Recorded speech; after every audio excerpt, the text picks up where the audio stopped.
we'll begin by refreshing memories. I have been talking about a point of view, the Joker's point of view, from which not only our social institutions, but also all the formations of the natural world are seen as games. Be careful of the word game. It doesn't mean as trivialities, because when we say it's just a game, this often means it is just trivial. There can be important games, as when we play the piano or musical instruments. We are not necessarily doing something frivolous, but we are playing. And there is something in the nature of all play that is not serious, but at the same time may be sincere.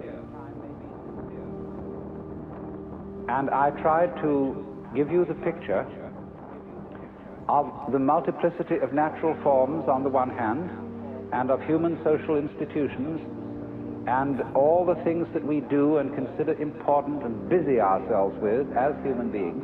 I tried to give you the point of view from which these can be seen as games, as things being done, as it were, simply for themselves, and not for some ulterior motive.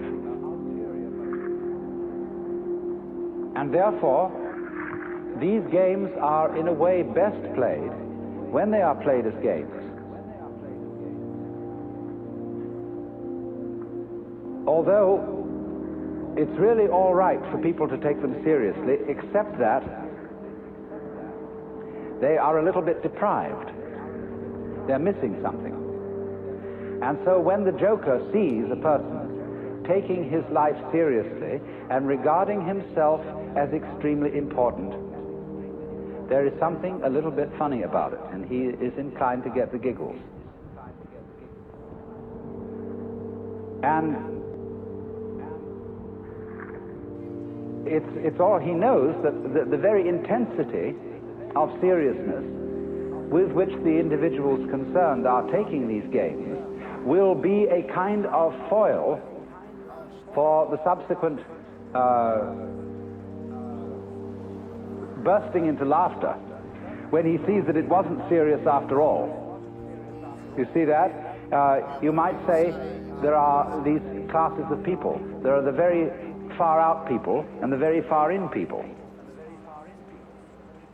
Now, ordinarily we say someone's very far out when they are oddballs, when they are exceedingly unconventional. But I want you to turn the picture round and look as a conventional person. Look at a square as a person who's very far out. That is to say, he is so involved in the seriousness of the game he is playing that he is lost. He doesn't know where he started from, and he thinks he's there. But he's completely lost, because he is actually under the cover of his assurance, of his status, of his position in society. He's really a very anxious person.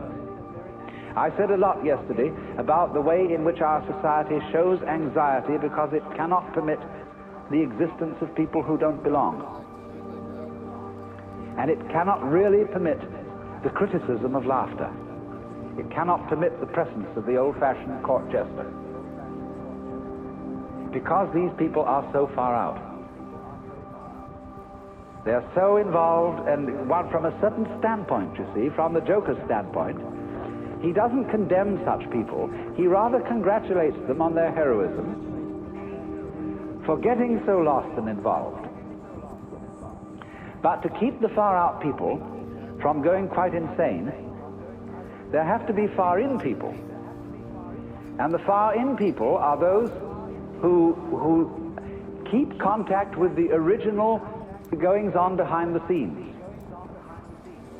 They are like the prompter in the theater, where there are the actors out on the stage relying on their memories, etc., and they're supposed to get completely involved in the play.